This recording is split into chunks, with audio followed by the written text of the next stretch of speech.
예배 자리에 함께 하시는 모든 분들을 너무나 환영하고 축복합니다. 오늘 우리가 오늘도 주님 앞에 나와서 예배할 수 있는 것, 그리고 우리 오늘 하루의 삶을 살아낼 수 있었던 모든 것은 오직 주님의 은혜인 줄을 믿습니다. 나로 인함이 아니라 오직 주가 행하셨기에, 오직 주의 은혜를 이 시간도 의지하면서 주님 앞에 나아갔으면 좋겠습니다. 우리를 주님의 것으로 부르신 그 사랑을 우리가 이 시간 함께 묵상하며 찬양하는 시간이 되었으면 좋겠습니다.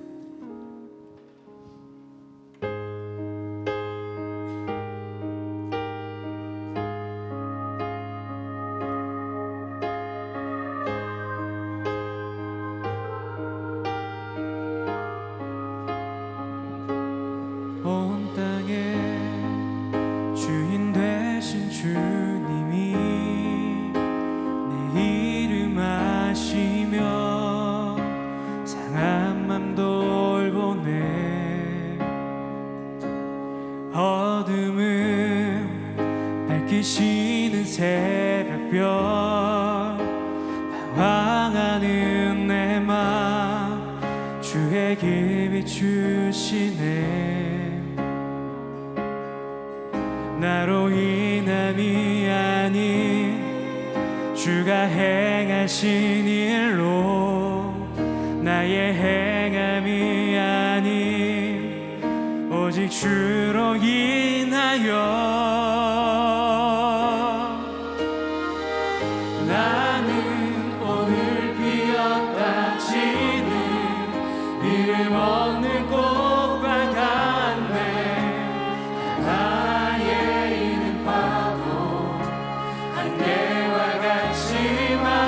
주는 나를 붙드시고 부르짖음 들으시며 날 귀하다 하시네.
주로 인하여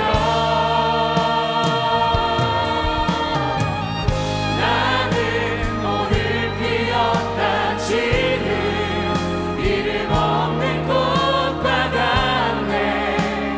바다에 있는 파도 안개와 같지만 주는 나를 붙드시고 부르짖음 들으시며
우리 계속해서 우리 사랑으로 붙드시는 주님의 이름만 높이며 나가길 소원합니다. 우리 가능하신 분들 함께 일어나서 주님 찬양하겠습니다.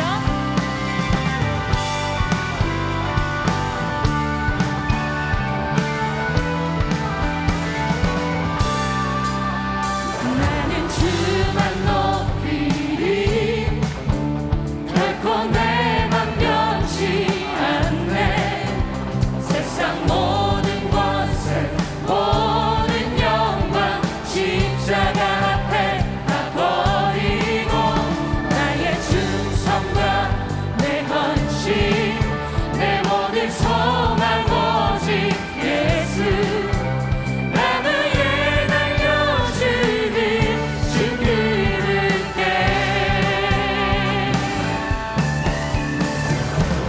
오직 우리 주께 내 믿음 소망 찬양 받기 합당한 분 오직만 왕의 왕께 엎드려 경배하며 모두들이 오직 우리 주께 내 믿음 소망 찬양 받기 합당한 분 오직만 왕의 왕께 엎드려 경배하며 모두들이 나를 지으시고 아버지 되시며 나를 구원하사 하늘에 상 주신 오직 우리 주님께 나 찬양하리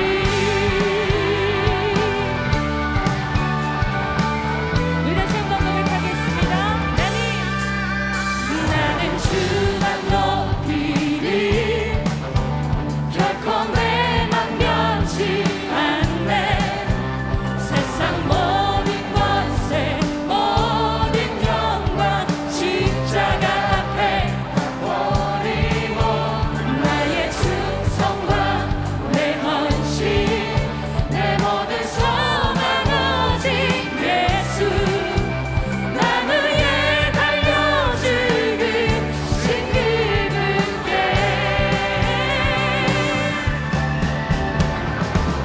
오직 우리 주께 내 믿음 소망 찬양 받기 합당한 분 오직만 왕의 왕께 엎드려 경배하며 오직 우리 주께 오직 우리 주께 내 믿음 소망 찬양 받기 합당한 분 오직만 왕의 왕께 엎드려 경배하며 모두들이 나를 지으시고 아버지 되시며 나를 구원하사 하늘에 상 주신 오직 우리 주님께 나 찬양하리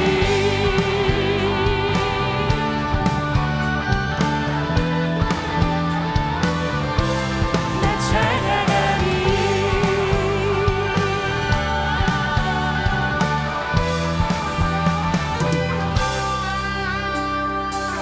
오직 우리 주께 오직 우리 주께 오직 우리 주께 오직 우리 주께 오직 우리 주께 오직 우리 주께 오직 우리 주께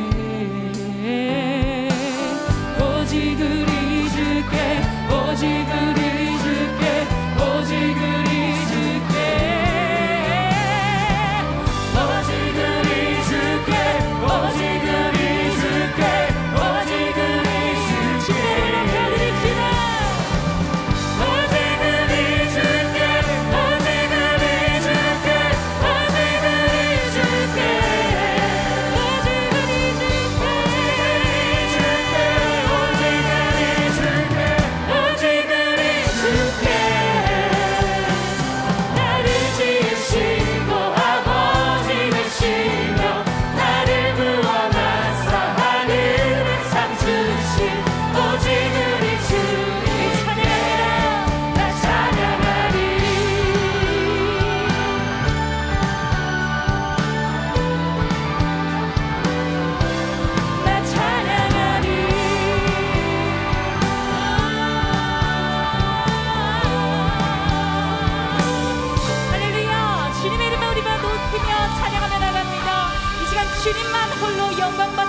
주시옵소서.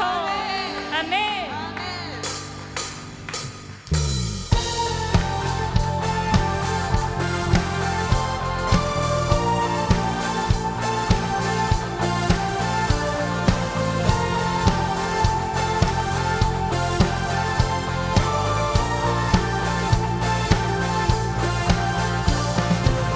전능하신 주 놀라운 사랑 죄와 사망을 물리치셨네. 영광의 주님 만왕의 왕 예수.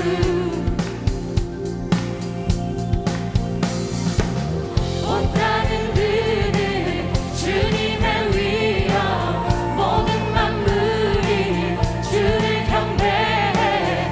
영광의 주님 만왕의 왕 예수. 놀라우신 은혜 완전하신 사랑 나의 죄 위하여 십자가 지신 주 생명을 주시고 자유케 하셨네. 예수의 가신 모든 일 찬양해.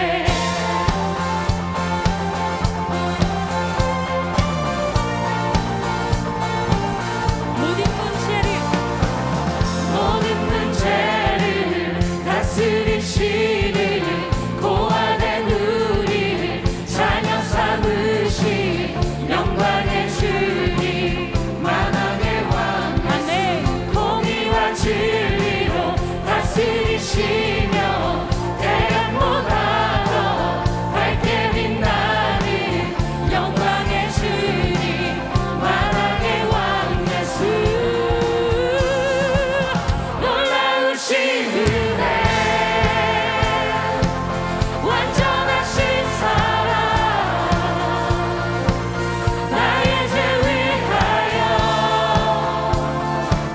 십자가 지신 주 생명을 주시고 자유케 하셨네.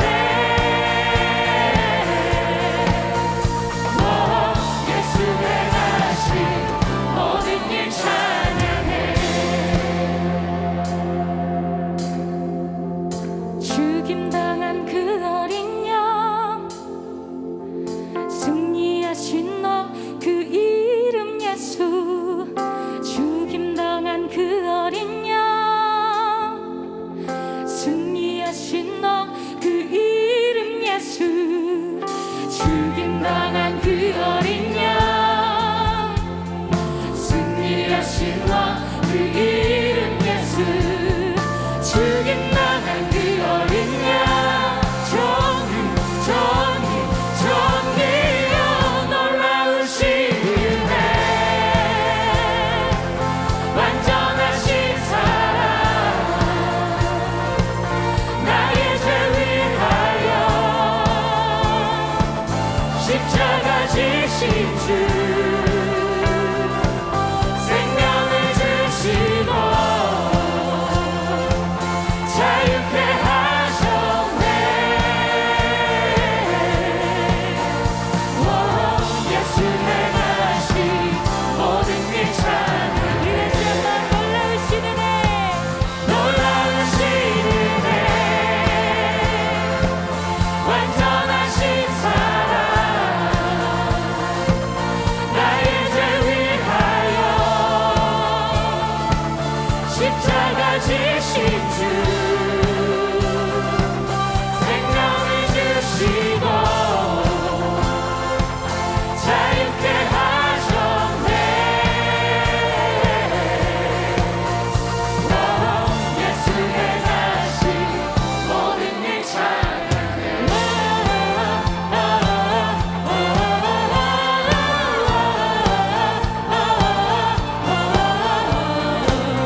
주님의 모든 일을 기대합시다.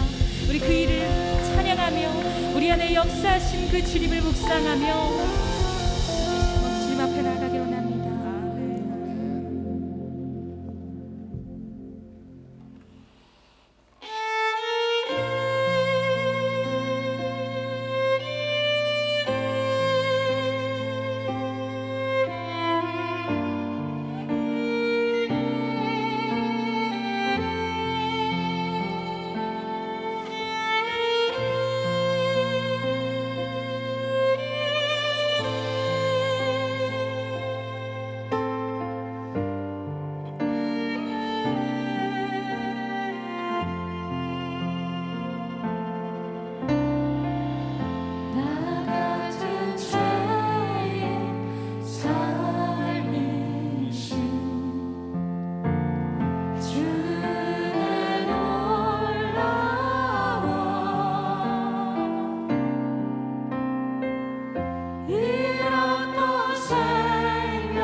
예배의 주인 되시는 아버지 하나님, 이 시간도 우리가 주님을 예배하고 주님을 찬양하고 주님을 높이기 위하여 이곳에 모였습니다. 우리가 온전히 이 장소에 다 모이지는 못하지만 우리가 있는 장소에서 우리의 마음을 집중하여 하나님을 예배하고 하나님을 찬양합니다. 이스라엘의 찬송 중에 거하신다고 말씀하신 아버지 하나님, 지금 이곳에 그리고 주님을 찬양하는 그곳에 아버지 하나님 임재하여 주시옵소서. 주님의 놀라운 그 임재를 우리가 경험하며 한영하는 주님의 은혜를 우리가 마음껏 누리고 또 주의 말씀으로 우리가 또 결단하며 나아가는 귀한 예배가 되도록 주여 축복하여 주시옵소서. 이 모든 말씀 예수님의 이름으로 기도합니다. 아멘.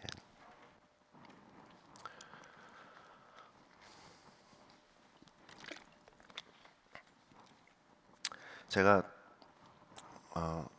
주로 앞에서 찬양을 인도하거나 아니면 저기 연주석에서 연주를 하거나 이렇게 화요 예배를 계속 참여를 했었는데, 오늘 이제 말씀을 전하기 위해서 찬양이나 연주를 하지 않고 여기 회중석에 앉아서 찬양을 하는데,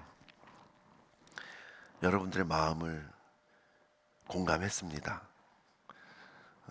저는 굉장히 자리도 듬성듬성 있고, 그래서 좀 찬양하시기가 어떨까 이런 생각을 하긴 했었습니다, 위에서 인도할 때. 그런데 밑에서 찬양을 이렇게 회중석에서 해보니까 너무 좋아요. 너무 완벽한 우리 찬양팀 참 너무 애써주시고 감사드립니다.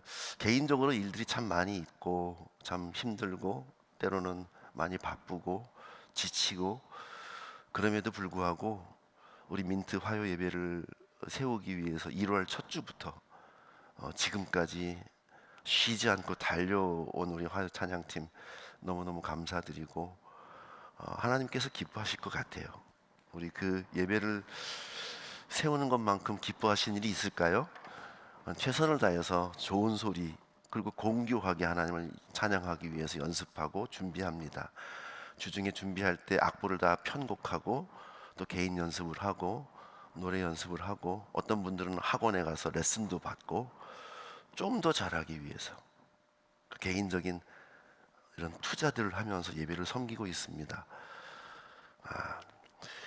그러니까 현장에 오셔서 예배를 드리시면 고스란히 그런 그 영적인 에너지들을 이렇게 받으실 수 있을 거예요. 집에서 보는 것도 의미가 있겠지만 현장에 오시면 제가 밑에서 예배를 드리는데 그런 마음들이 마음에 이렇게 쭉 올라오면서 너무 참 감격함이 있었습니다. 여러분, 찬양팀에서 계속 중보해 주시고, 이제 위드 코로나로 가면서 우리가 모이기 힘들었던 것들을 조심스럽게 이렇게 한 발 한 발 이렇게 이제 열어가면서 모이게 될 텐데, 더 적극적인 마음으로 우리 예배하고 교회의 그 함께하는 그런 공동체의 모습들을 좀 회복하는 그런 우리가 됐으면 좋겠습니다. 오늘 우리가 함께 나눌 말씀은 요한복음 14장 7절부터 11절에 있는 말씀입니다. 제가 한 절을 읽고 여러분들이 한 절을 읽고 교독하도록 하겠습니다. 요한복음 14장 7절에서 11절에 있는 말씀입니다. 너희가 나를 알았더라면 내 아버지도 알았으리로다. 이제부터는 너희가 그를 알았고 또 보았느니라.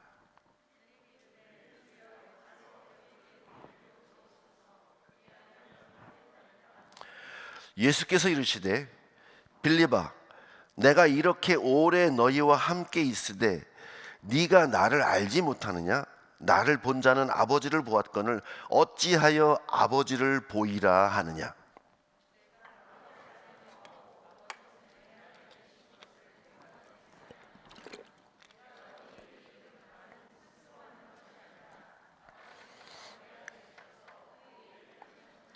함께 읽겠습니다. 내가 아버지 안에 거하고 아버지께서 내 안에 계심을 믿으라. 그렇지 못하겠거든 행하는 그 일로 말미암아 나를 믿으라. 아멘. 우리는 계속해서 예수님을 만나다라는 그런 주제로 성경 속에서 예수님을 만났던 사람들을 한 명 한 명 추적하면서 말씀을 나누고 있습니다. 이제 이 주제를 정해놓고 목회자들이 누구를 이제 선택할 것인가 인물을 이렇게 정하는 시간이 있었습니다.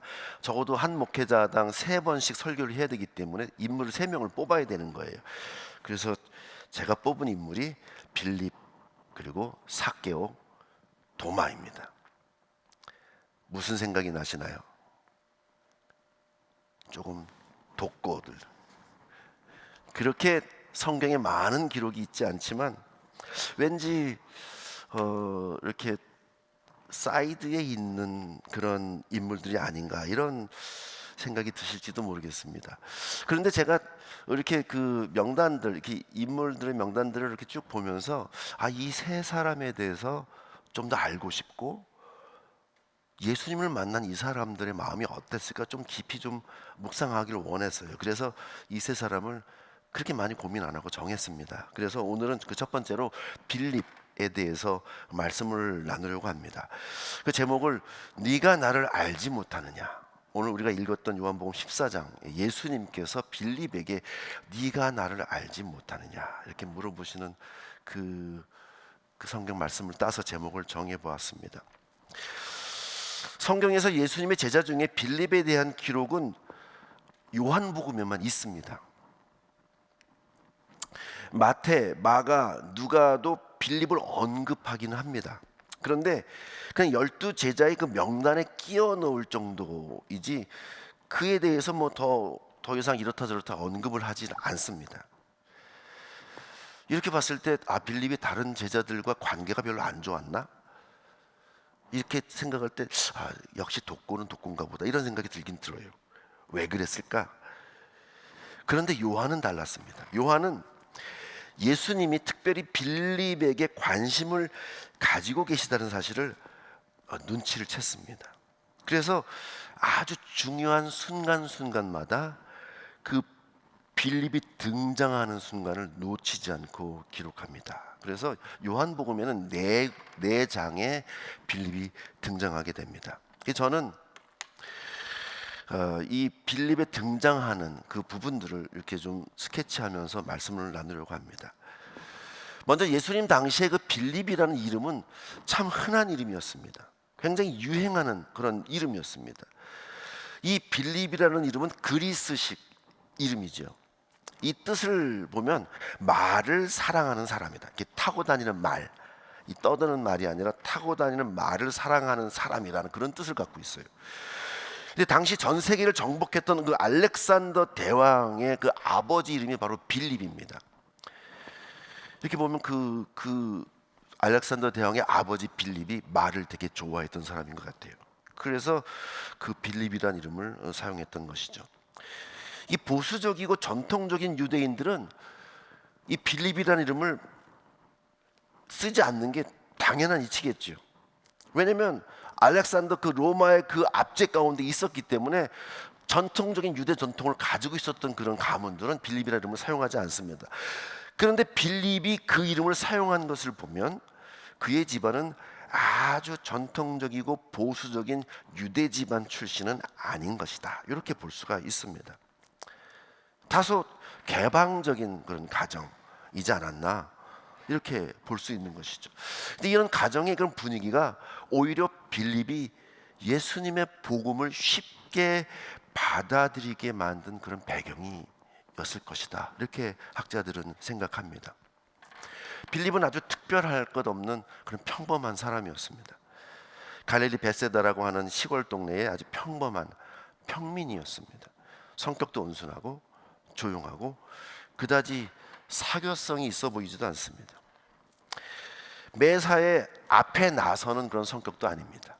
그냥 조용히 있는 그런 평범한 생각이 많은 사람이었고 실제적인 사람이었고 한마디로 이렇게 빌립을 평가한다면 그냥 범생이 모범생이 평범한 그런 사람이 아니었나 이렇게 볼 수가 있겠죠.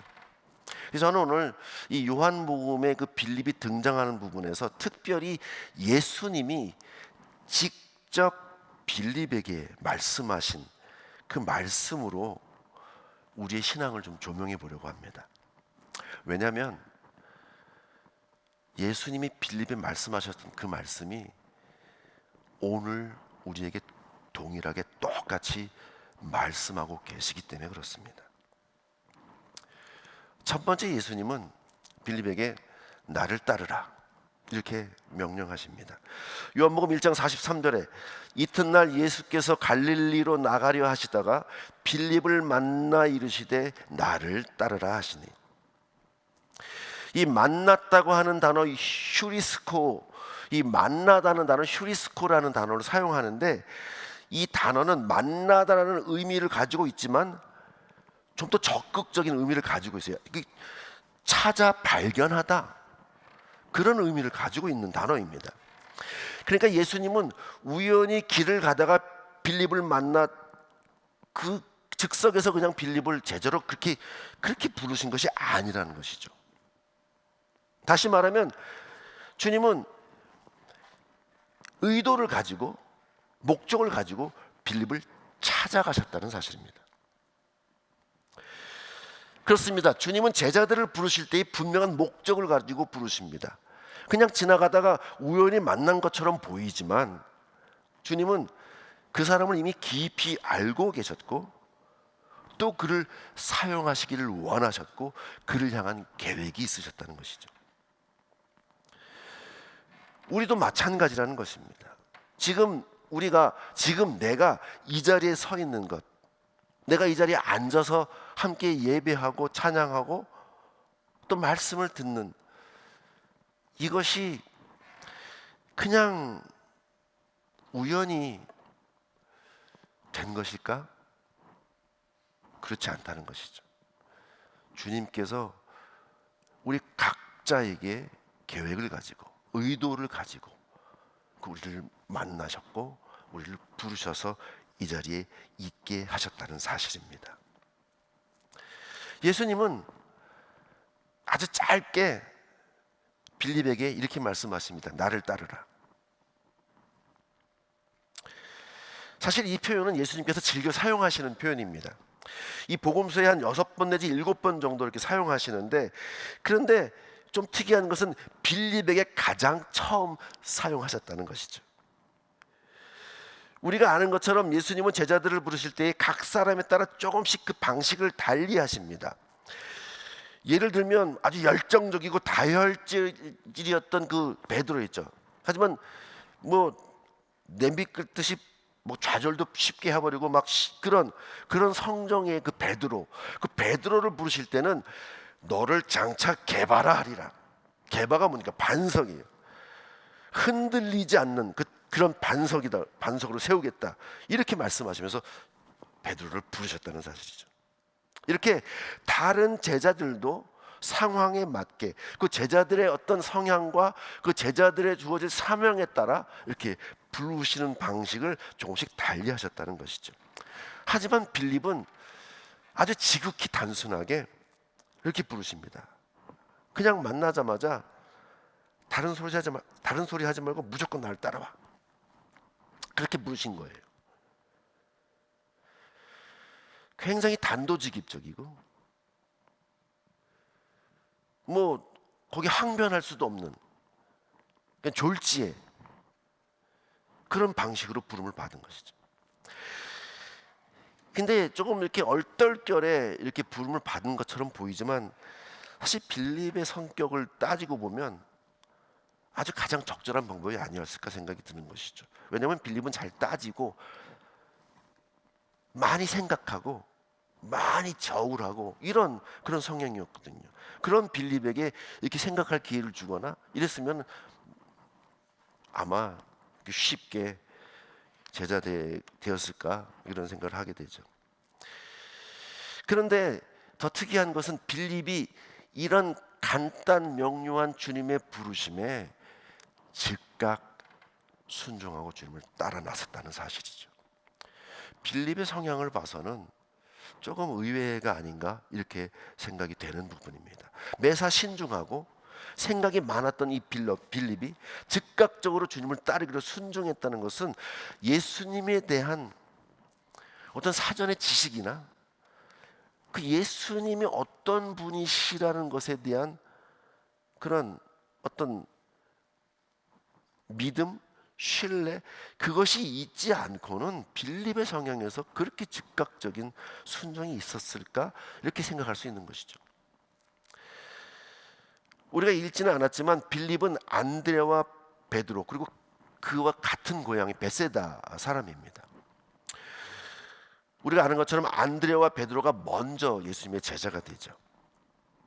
그래서 우리는 이렇게 생각할 수가 있어요. 빌립은 안드레와 베드로를 통해서 예수님에 대하여 소식을, 예수님이 어떤 분인가에 대해서 들었지 않았을까 이렇게 유추할 수 있습니다. 그리고 1장에 또 빌립을 부른 바로 그 다음에 이 친구 나다니엘에게 예수님을 소개하는 장면이 나오는데 여기를 보면 빌립이 예수님에 대해서 사전 지식과 확실한 믿음이 있었다는 것을 우리가 볼 수가 있습니다. 요한복음 1장 45절에 보면 이렇게 기록합니다. 빌립이 나다니엘을 찾아 이르되 모세가 율법에 기록하였고 여러 선지자가 기록한 그 일을 우리가 만났으니 요셉의 아들 나사렛 예수니라. 나다니엘이 이르되 나사렛에 무슨 선한 것이 날 수 있느냐? 그때 빌립이 말합니다. 빌립이 이르되 와서 보라. 빌립은 이미 예수님이 기록되고 그리고 선지자들이 그 예언한 메시아임을 이미 알고 있었다는 사실이죠. 알고 있었을 뿐만 아니라 그가 확실히 그인 것을 믿고 있었다는 것입니다. 그래서 나다니엘에게 묻지도 따지지도 말고 그냥 와서 봐라. 그렇게 단호하게 이야기할 수 있었다는 사실이죠. 그렇습니다. 빌립은 말씀을 가까이 하는 사람이었고 말씀을 사모하며 말씀에 대한 풍부한 지식이 있었던 사람입니다. 그런 빌립의 모습을 알고 있는 예수님께서 빌립을 그런 방식으로 부르셨다는 것이죠. 근데 우리가 생각해 볼 것은 이렇게 예수님에 대한 지식만 가지고 있다고 다 그렇게 쉽게 제자가 되는 것인가요? 한 번에 바로 제자가 될 수 있을까요? 즉각적으로 순종하고 따르지 않으면, 예수님의 무리에 이렇게 합류하지 않으면, 행동하지 않으면, 발걸음을 떼지 않으면 제자가 될 수 없다는 것입니다. 예수님을 아는 지식만 가지고는 가능하지 않다는 사실이죠.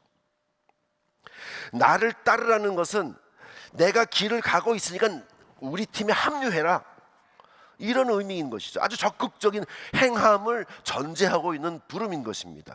나와 함께 길을 가자, 나와 동행하자, 이런 초대를 지금 하고 있는 것이거든요. 야고보서 2장 17절에 이렇게 기록합니다. 이와 같이 행함이 없는 믿음은 그 자체가 죽은 것이라. 어떤 사람은 말하기를 너는 믿음이 있고 나는 행함이 있으니 행함이 없는 네 믿음을 내게 보이라. 나는 행함으로 내 믿음을 네게 보이리라 하리라. 네가 보거니와 믿음이 그의 행함과 함께 일하고 행함으로 믿음이 온전하게 되었느니라. 우리는 참 오랫동안 교회를 다녔습니다. 교회를 다니면서 참 행함 그리고 실천에 대해서 참 귀가 따갑게 들어왔습니다.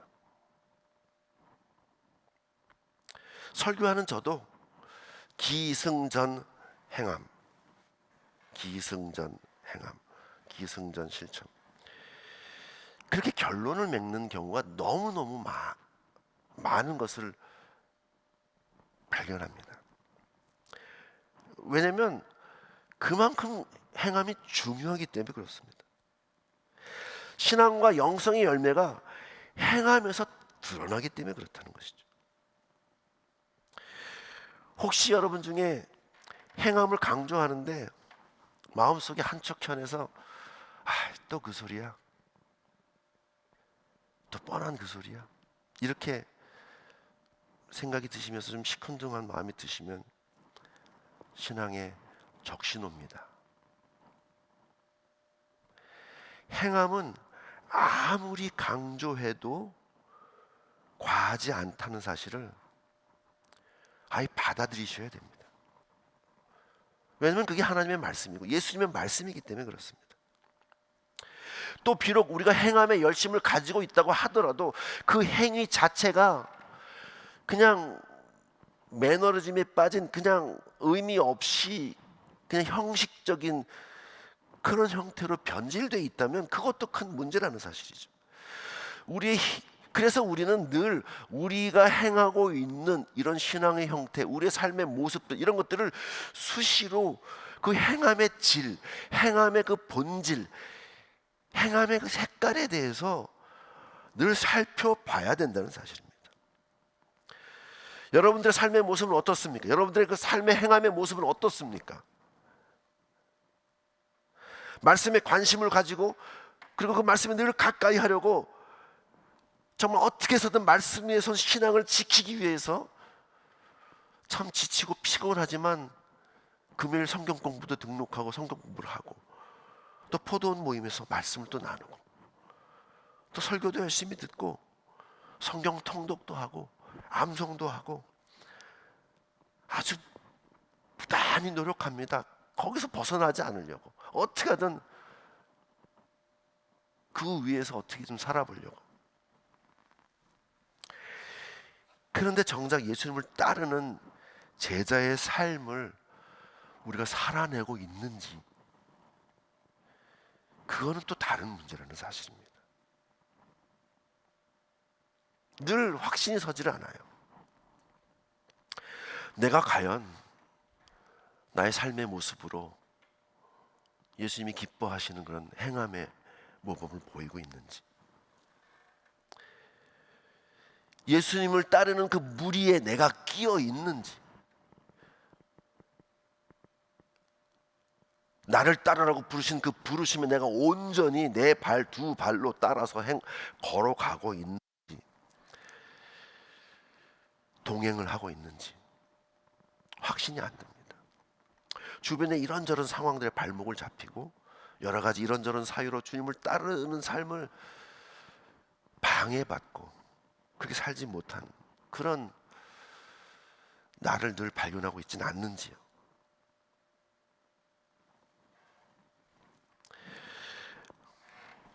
마가복음 8장 34절에 이렇게 기록합니다. 무리와 제자들을 불러 이르시되 누구든지 나를 따라오려거든 자기를 부인하고 자기 십자가를 지고 나를 따를 것이니라. 누구든지 자기 목숨을 구원하고자 하면 잃을 것이요 누구든지 나와 복음을 위하여 자기 목숨을 잃으면 구원하리라. 사람이 만일 온 천하를 얻고도 자기 목숨을 잃으면 무엇이 유익하리요? 저는 이렇게 생각합니다. 신앙이라는 것은 진정한 그 주님의 가치를 이렇게 하나하나 발견해가는 과정이 아닌가 이렇게 생각이 들어요. 말씀을 통해서, 예배를 통해서, 또 기도를 통해서, 또 교제를 통해서, 또 공동체 안에서 하나님의 사랑과 예수님의 그 동행하심을 느끼고 그 가치, 그 고귀한 사랑의 그 무게, 그 보석 같은 그 존귀함, 이런 것들을 발견해내는 그 과정들, 그런 것들이 바로 신앙이 아닌가 이렇게 생각이 듭니다.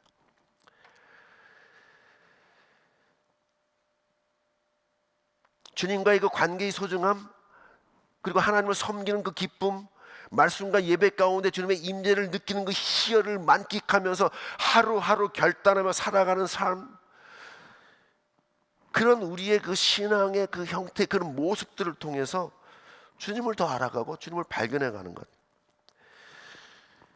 그 주님의 소중함을 발견하고 알면 알수록 그 가치가 더 고귀해지면 고귀해질수록 그 값이 올라가면 우리 삶의 우선순위가 바뀔 수밖에 없는 것이죠. 당연한 이치죠.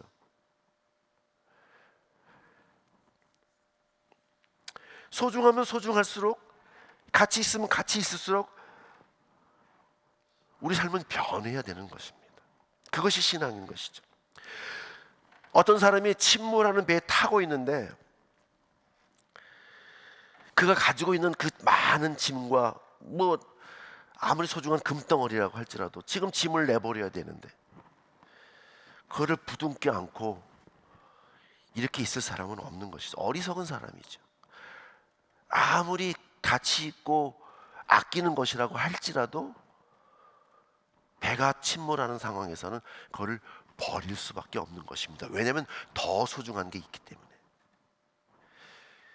그것을 깨달아가는 과정이 바로 신앙인 것입니다.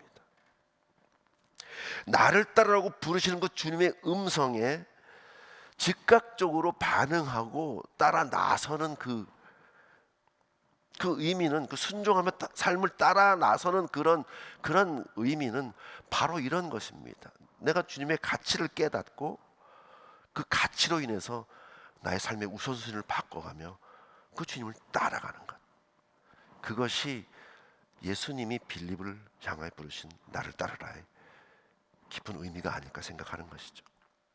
두 번째는 어디서 떡을 사서 이 사람들을 먹이겠느냐. 예수님께서 그 제자들 여러 명 있잖아요. 제자들 가운데 빌립에게 딱 어디서 떡을 사서 이 사람들을 먹이겠느냐. 이게 무슨 상황입니까? 예수님이 갈릴리 바다 건너편 베세다 들판으로 이렇게 가십니다. 이 베세다는 빌립의 고향이었죠. 이거 안드레와 베드로의 고향이기도 하고. 이미 예수님이 오신다는 소문이 파다하게 났어요. 그러니까 사람들이 몰려들기 시작합니다. 왜냐? 이미 예수님이 많은 병자들을 고치고 기적을 일으키고 뭐 이런 것들이 소문이 났거든요. 그걸 직접 본 사람도 그렇고. 그러니까 문제가 있고 그것을 보기 원하는 사람들, 그런 사람들이 다 모여드는 거예요. 베세다 그 들판에 모여듭니다. 남자만 5천 명이 모였다 그래요. 남자 장정만. 그때 유대 그 인원 계수법에 여인과 어린아이는 계수를 하지 않았습니다. 그래서 다 합치면 뭐 산술적으로 봤을 때 2만 명은 될 것이다. 너무 많다. 뭐 10,000명이다. 뭐 얼추 잡아서 15,000명. 뭐 그래도 10,000명은 넘을 것이다. 엄청나게 많은 사람이 모여 있는 것입니다. 그런데 예수님은 이런 상황에서 빌립에게 우리가 어디서 떡을 사서 이 사람들을 먹이겠느냐. 왜 하필 빌립에게 이런 난감한 질문을 하셨을까요? 그곳이 빌립의 고향이었기 때문에?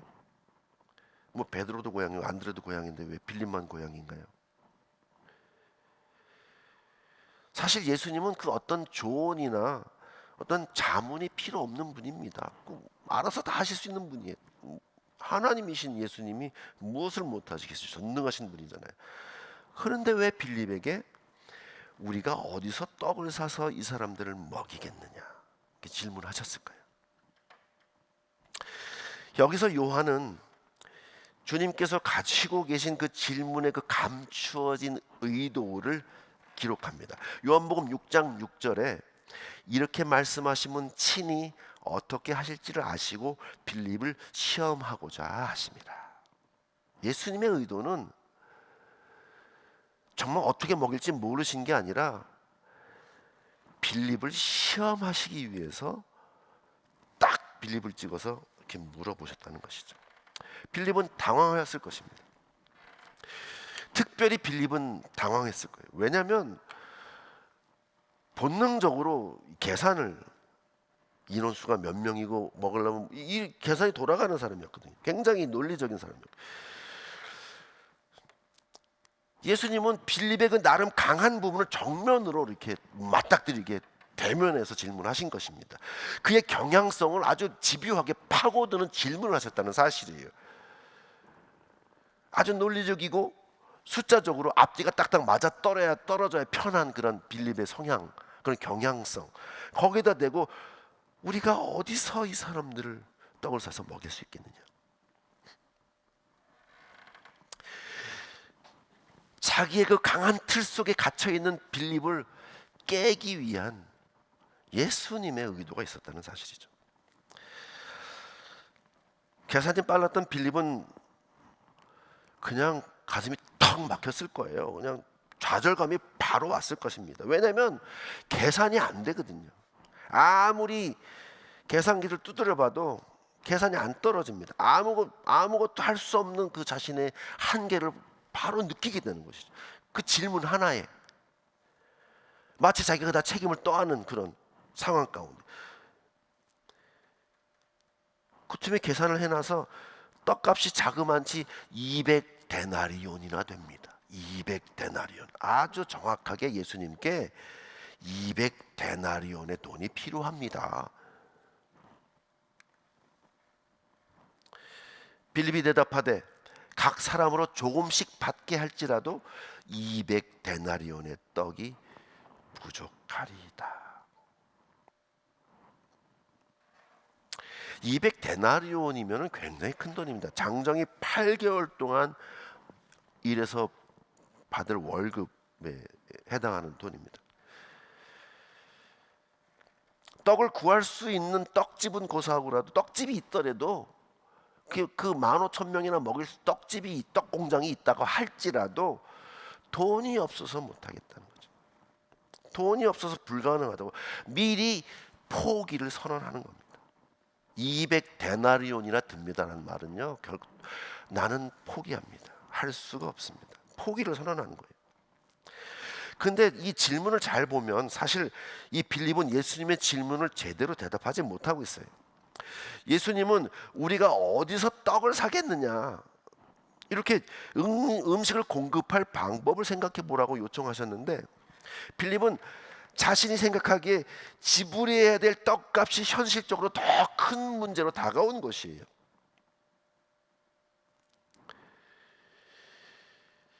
이 예수님의 질문 중에 이 어디서라는 단어, 이 어디서라는 단어는 포덴이라는 단어를 사용합니다. 이 어디서라는 그런 뜻을 일반적으로 가지고 있지만, 이 어디서라는 이 단어는 오리진, 그 기원, 본질적인 근원, 이런 의미도 가지고 있어요.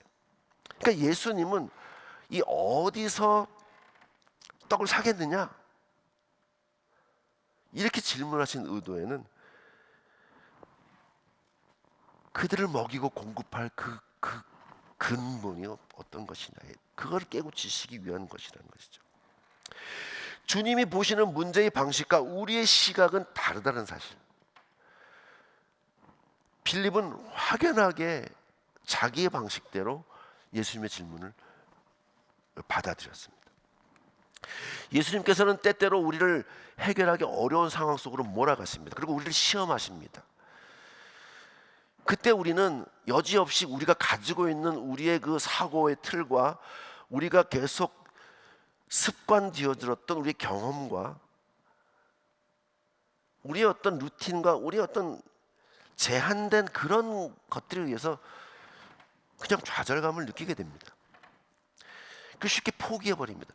200데나론이나 듭니다. 그러니까 아예 생각도 마십시오. 못합니다. 그런데 예수님의 질문의 의도는 네가 그렇게 포기해라, 그 좌절해라, 그게 아니었잖아요. 빌립은 지극히 현실적이었어요. 그러기에 빌립의 계산 속에는 하나님의 능력이 끼어 들어갈 틈이 없었던 것이죠. 계산력이 빨랐어요. 한눈에 모든 것들이 쫙 파악이 됐어요. 그러니 더더욱 예수님의 능력은 보이지 않았어요. 자기의 계산과 경험과 자신의 본 것, 자기가 두드려 본 그 수치를 가지고 판단하고 그냥 포기해버린 것이죠.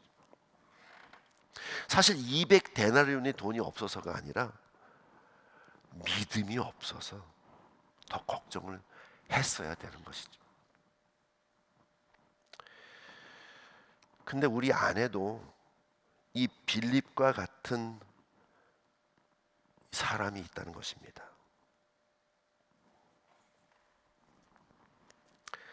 이성적인 사람, 셈이 정확한 사람, 현실주의적인 사람, 뭐 여러 성향들이 있겠지만 우리만이 가지고 있는 독특한 자기의 그 박스가 있다는 것이죠. 그런데 문제는 그곳에만 머물러 있으면 안 된다는 사실이죠. 그것을 우리가 알아야 되는 것입니다. 우리의 계산법을 초월하시는 하나님의 능력을 바라봐야 된다는 사실이에요. 그게 빌립을 향하여 질문한 예수님의 그 질문의 요지인 것이죠. 하나님의 능력을 우리의 셈법에 집어넣어야 되는 것입니다. 그 믿음을 가져야 된다는 것이죠.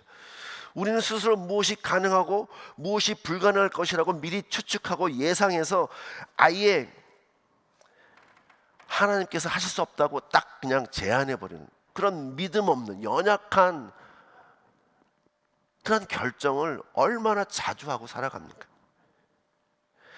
하나님은 전지전능하시고 무엇이든지 할 수 있으시고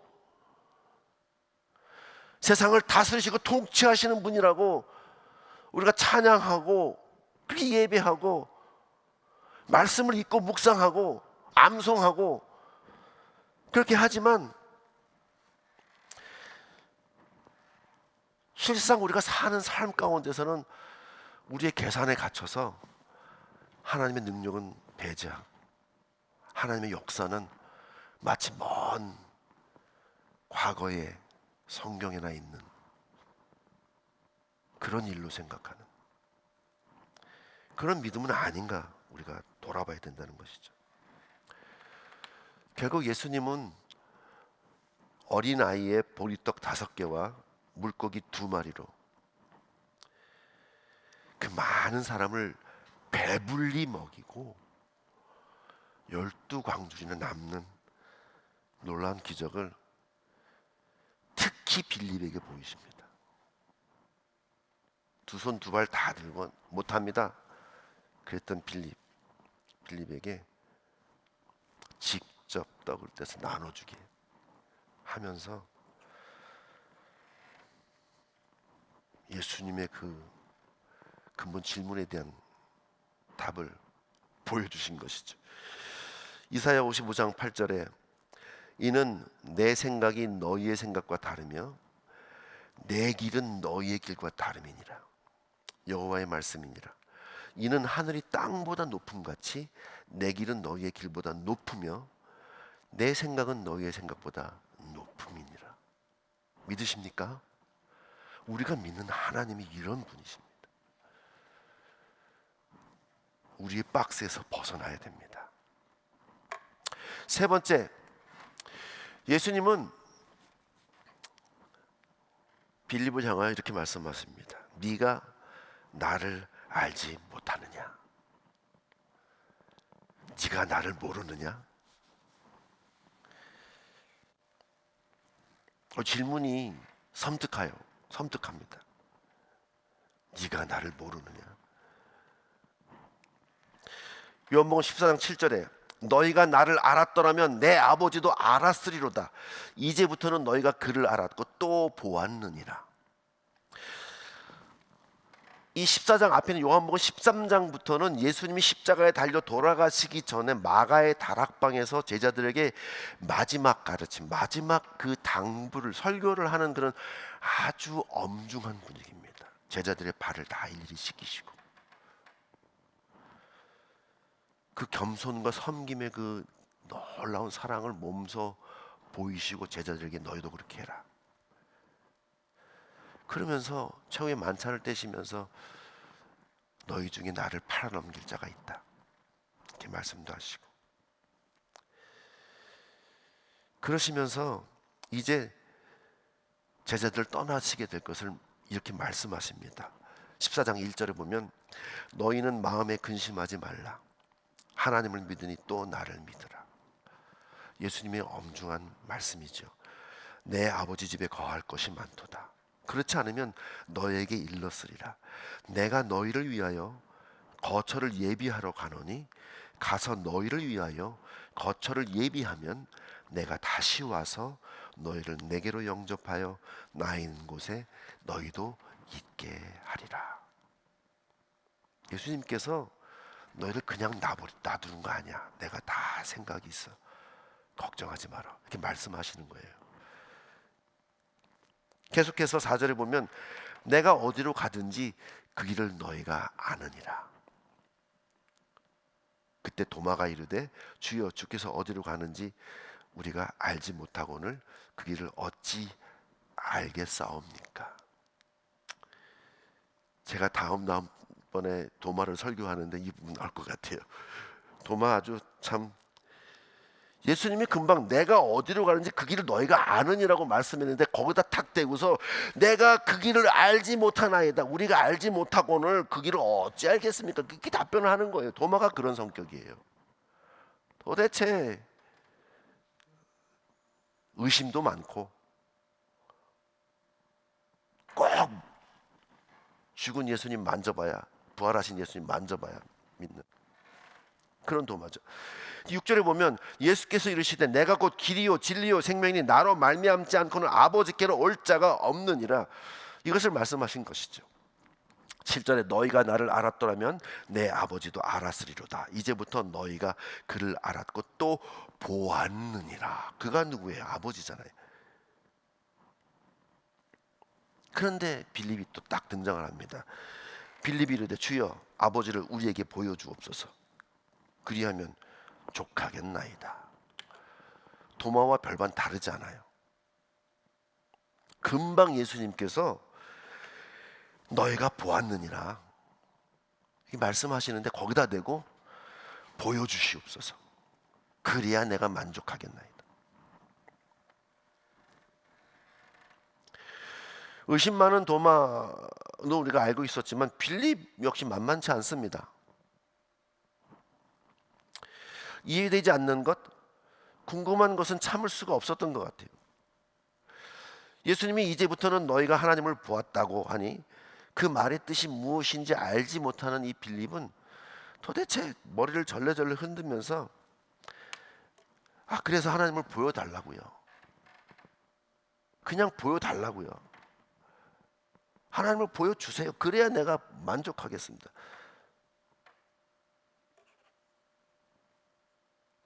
그러면 내가 족하겠나이다. 근데 이걸 보면요, 빌립은 만족하지 못하고 있다는 거예요. 아직까지 주님과 함께 있으면서 그의 믿음의 상태를 볼 수 있죠.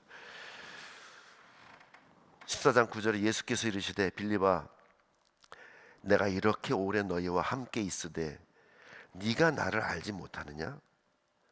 나를 본 자는 아버지를 보았거늘 어찌하여 아버지를 보이라 하느냐? 어찌하여 아버지를 보이라 하느냐?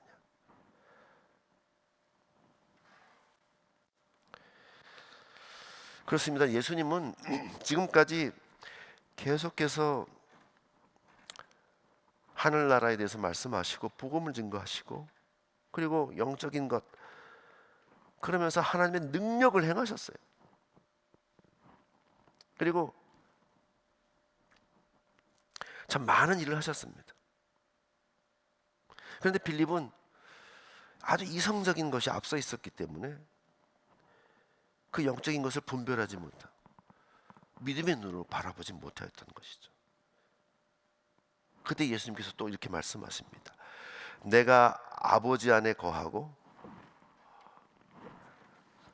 아버지는 내 안에 계신 것을 네가 믿지 아니하느냐? 내가 너에게 이르는 말은 스스로 하는 것이 아니라 아버지께서 내 안에 계셔서 그의 일을 하시는 것이라. 내가 아버지 안에 거하고 아버지께서 내 안에 계심을 믿으라. 그렇지 못하겠거든 행하는 그 일로 말미암아 나를 믿으라.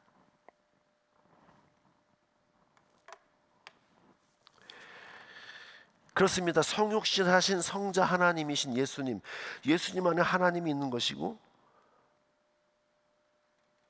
그것을 우리가 믿어야 되는 것이죠. 믿음의 눈으로 보아야 되는 것입니다. 예수님 안에 하나님이 말씀하신 그 말씀을 드러내는 것이고 믿음의 눈으로 예수님을 바라볼 때 우리는 하나님을 볼 수 있는 것이죠. 하나님은 어떤 분이 우리가 알 수 있는 것입니다. 예수님은 이 땅에 오셔서 행하신 그 많은 일들 가운데에 정말 말로 설명할 수 없는 놀라운 기적들을 한두 번도 아니고 수없이 다 기록할 수 없을 정도로 많은 표적을 행하셨다고 성경은 기록하고 있습니다. 근데 그 옆에서 바짝 쫓아다녔던 이 제자들이 그 믿음을 가지지 못하고 있는 것이. 그래서 예수님께서 오죽 답답하시면 그렇지 못하겠거든 행하는 그 일로 말미암아. 그 일이 뭡니까? 예수님이 행하셨던 그 놀라운 표적들, 그 일로 말미암아 나를 믿어라.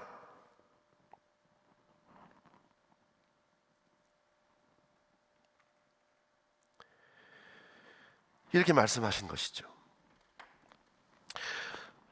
카일 아이들먼의 Not a Fan이라는 책에 이렇게 기록합니다. 하나님에 관해 아는 것과 하나님을 아는 것은 근본적으로 다르다. 하나님에 대하여 아는 것과 about God과 하나님 그 자체를 아는 것은 근본적으로 다른 얘기라는 것입니다. 누가복음 7장에 이 바리새인과 한 죄지은 여인의 내용이 기록되고 있습니다. 여기 보면 예수님이 한 바리새인에게 저녁에 만찬에 초대를 받습니다. 이 바리새인의 이름은 시몬이에요. 얼핏 보면 시몬은 예수님을 존경해서 초청한 것처럼 보입니다.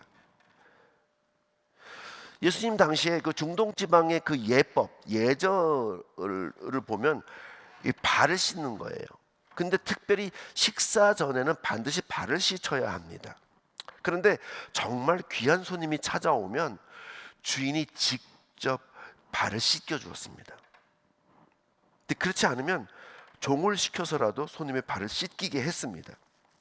근데 이것도 저것도 못하면 적어도 발 씻을 물은 이렇게 준비해서 줘야 되는 게 아주 기본적인 그런 예절법이라는 것이죠.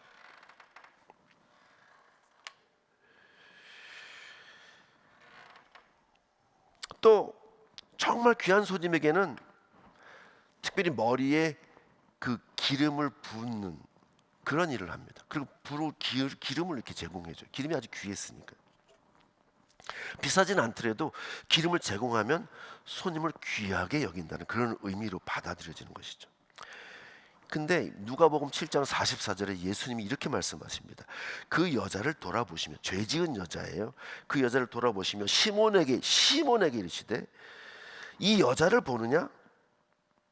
내가 네 집에 들어올 때 너는 내게 발 씻을 물도 주지 아니하였으되 이 여자는 눈물로 내 발을 적시고 그 머리털로 닦았으며 너는 내게 입맞추지 아니하였으되 그는 내가 들어올 때부터 내 발에 입맞추기를 그치지 아니하였으며 너는 내 머리에 감람유도 붓지 아니하였으되 그는 향유를 내 발에 부었느니라.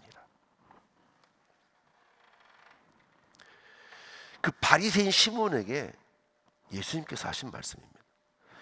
이 시몬이라는 이 바리새인은요, 평생 성경을 연구한 사람입니다. 12살에 이미 성경이 처음 12권을 완벽하게 암송했습니다. 15살에는 구약 전체를 줄줄줄 외웁니다. 세상에 임할 메시아에 대한 그 300개 이상의 그 예언을 토시 하나 틀리지 않고 이렇게 읊을 수 있었습니다. 하지만 정작 그는 눈앞에 앉아 계신 그 메시아, 그 메시아를 알아보지 못했다는 사실이에요. 그는 예수님에 대해서, 메시아에 대해서 모르는 게 없었지만 그는 예수님을 몰랐습니다. 예수님을 알아보지 못했습니다. 카일 아이들먼은 이렇게 이야기합니다. 팬은 지식과 친밀함을 혼동한다. 팬은 예수님에 관해 아는 것과 그분을 진정으로 아는 것을 구분하지 못한다. 교회 안에는 팬이 너무나도 많다.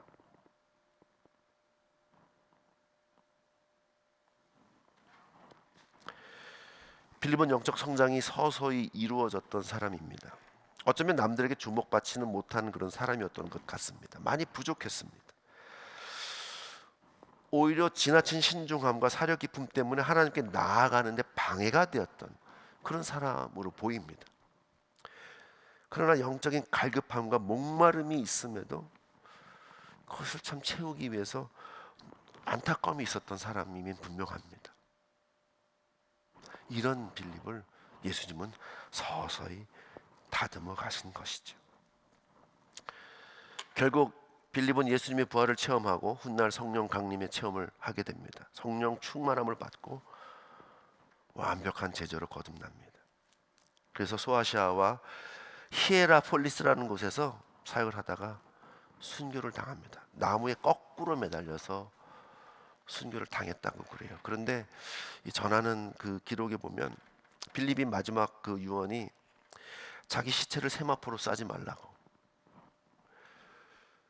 갈대로 싸달라고 이렇게 이야기를 했다고 합니다. 자신은 예수님처럼 세마포에 쌓일 자격이 없다고. 이것이 사도 빌립의 최후였던 것입니다. 주님은 빌립에게 찾아오셔서 나를 따라오라고 부르셨습니다. 지극히 평범하고 특별할 게 없어 보이는 빌립을 찾아가셨던 것입니다. 우리에게도 마찬가지입니다. 지금 우리에게도 똑같이 주님은 찾아오시고 두드리시고 만나주시고 나를 따르라고 명하고 계시는 것입니다. 이제 그 음성에 온전히 순종하여 하나님과 동행하는, 주님과 동행하는 삶을 살아내는 결단을 하시기를 주의 이름으로 축복합니다. 다시 한번 새롭게 우리 삶의 모습을 돌이킵시다. 우리의 경험과 생각의 틀, 우리의 박스에 주님의 능력을 제한하지 맙시다. 우리는 다 이해할 수 없어요. 우리가 어떻게 그것을 측정할 수가 있겠습니까? 우리는 할 수 없습니다. 우리가 안 된다고 주님도 안 됩니까? 우리가 안 되니까 포기합니까?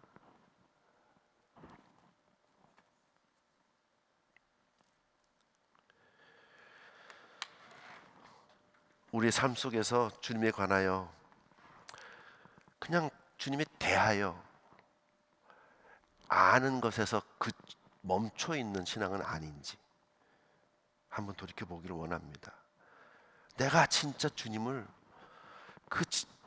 전인격적으로 정말 깊이 내가 관계하고 있는지, 내가 그님을 친밀하게 알고 있는지 우리는 돌이켜 봐야 되는 것입니다.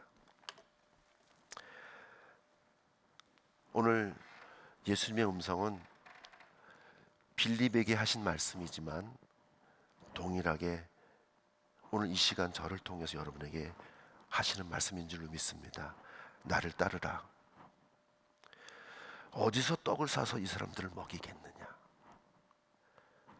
네가 나를 정녕 알지 못하느냐? 이 예수님의 음성 마음판에 새기고 승리하는 저 여러분 되기를 주님의 이름으로 축복합니다. 아멘. 우리 주님을 보게 하소서. 우리 찬양하고 좀 기도하는 시간을 가지려고 합니다. 우리 주신 말씀 생각하면서 기도하도록 합시다. 우리 찬양하겠습니다.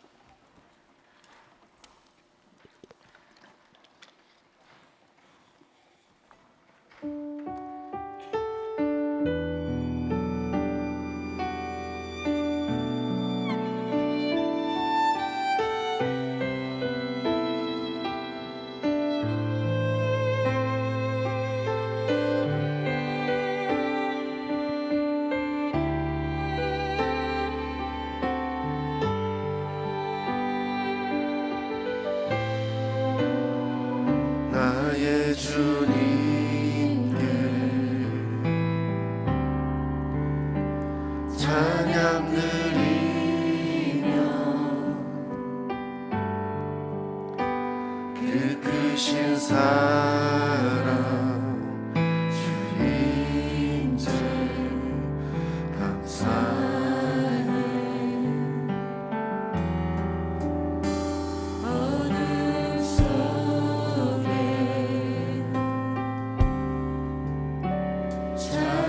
찾아오셔서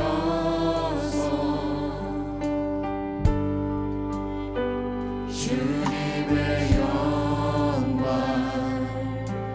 봉해하시네.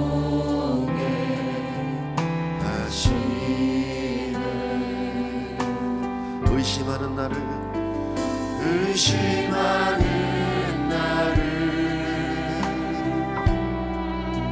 손 내밀어 잡아주시네. 두려운 맘 내려놓고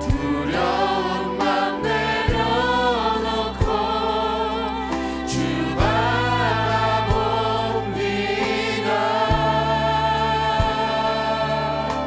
주님을 보게 하소서. 주님을 보게 하소서. 나를 붙드소서.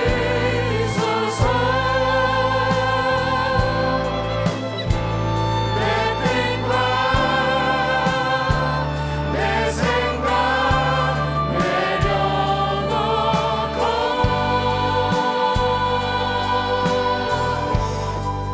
주님 앞에 나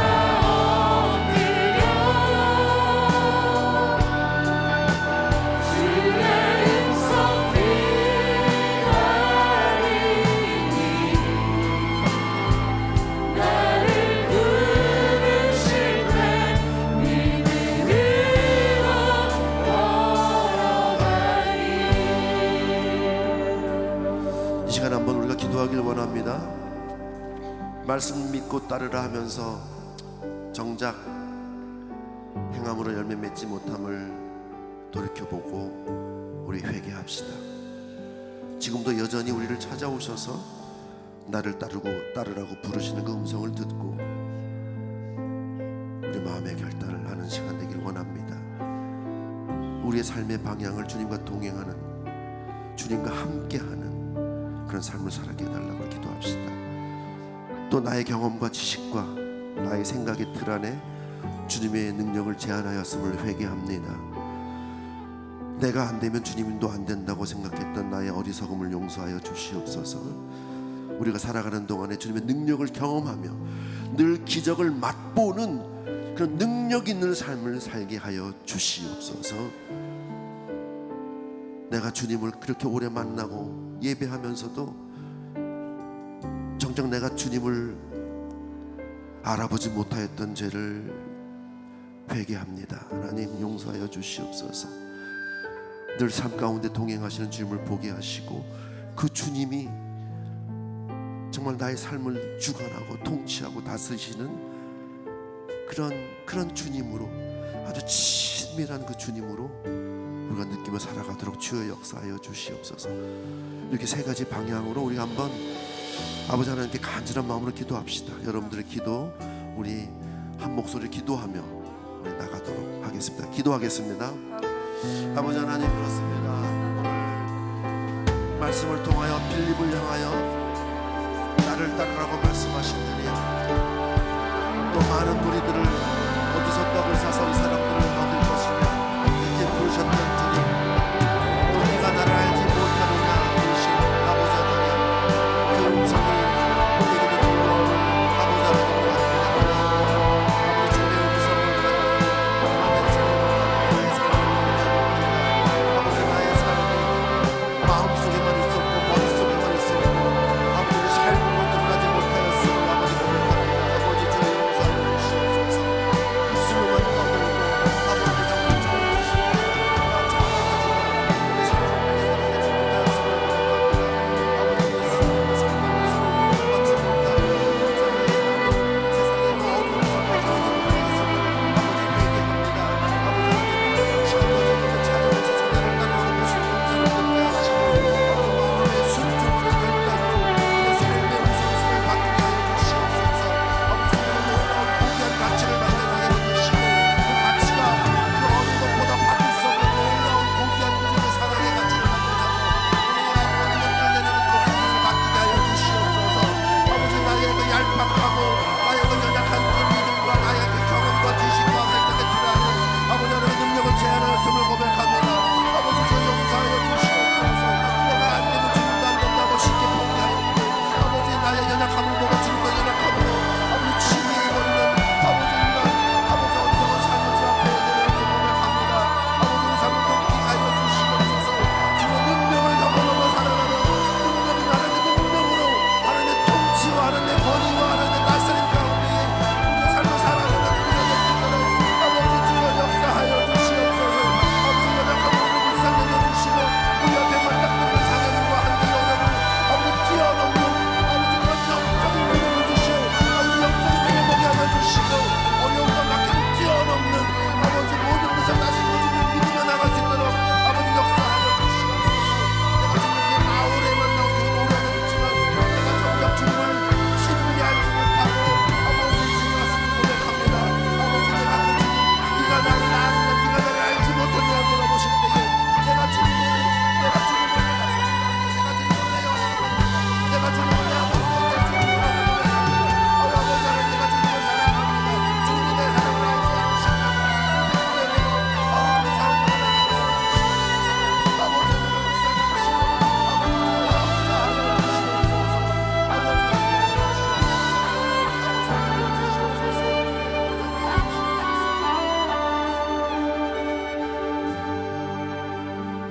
사랑의 하나님, 우리는 늘 주님의 음성을 들었습니다. 아니 그냥 너무 작은 음성이라 무시하고 세상에 그 소음에 묻혀 듣지 못하는 삶을 살았습니다. 아버지 하나님, 이제 주님께서 빌립에게 하신 그 음성을 듣게 하여 주시옵소서. 나를 따르라. 네가 나를 얼마나 가치 있게 사랑하느냐. 아버지, 우리 삶 가운데, 우리의 신앙생활 가운데 주님의 가치, 주님의 놀라운 사랑의 그 고귀함을 하루하루 발견하는 삶을 살게 하여 주시옵소서. 그래서 우리의 삶의 우선순위가 바뀌기를 원합니다. 아주 자연스럽게 더 소중한 것을 우리가 따라가듯 내가 주님을 따라가는 그런 삶이 되기를 원합니다. 세상의 소음을 줄여주시옵소서. 세상의 장애물들을 아버지 내려주시옵소서. 아버지, 나의 연약한 믿음을 아버지 고백합니다. 주여 용서하여 주시옵소서. 도와주시옵소서. 나의 경험과 지식과 생각의 틀 안에 주님의 능력을 제한하였음을 회개합니다. 내가 안 되면 주님도 안 된다고 쉽게 포기하였고, 입술로는 하나님의 능력을 우리가 이야기하고 전능하신 하나님이라고 외치면서 정작 우리의 삶 가운데는 박스 안에 갇힌 하나님으로 만들어버렸음을 용서하여 주시옵소서. 아버지 하나님, 이제 주님의 그 다스림과 통치 아래 정말 하나님의 능력을 경험하며 살아가는 그런 능력의 삶을 살도록 아버지 주여 도와주시옵소서. 아버지 하나님, 이제 주님과 인격적으로 또 영적으로 또 물리적으로 모든 환경 가운데에 친밀한 동행을 원합니다. 아버지, 함께하여 주시옵소서. 내가 주님을 그 친밀함으로 깨닫게 하시고 보게 하시고 느끼게 하여 주시옵소서. 이제는 우리 주 예수 그리스도의 은혜와 하나님의 그 놀라운 사랑과 성령님의 감화 감동 충만하게 역사하심이 오늘 함께 예배한 모든 예배자들 머리 위에 이제로부터 영원토록 함께 하시기를 간절히 축원하옵나이다. 아멘.